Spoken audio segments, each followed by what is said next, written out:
هارد لك لنادي الرجاء البيضاوي. بصراحة مفيش حد بيقدر يغلب الأهلي غير نادي الوداد. الوداد. فينك يا زهير يا مرتجي؟ فينك يا زهير يا مرتجي؟ انت اللي كنت بتنيمون من المغرب يا زهير يا مرتجي. لكن عشان خاطر نادي الرجاء ياخد في مصر اتنين، وفي بلدك تتعادل، تبقى انت عاوز زهير المرتجي.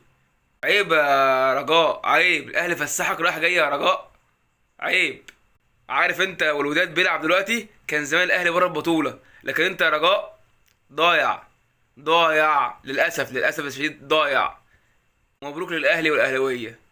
قبل الماتش ده كنت بسأل مين اقوى، فريق الرجاء ولا فريق الوداد؟ دلوقتي النتيجه كلها بانت، اكيد الوداد.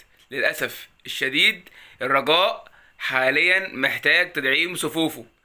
نداء من راجل مصري: يا رجاء دعم صفوفك.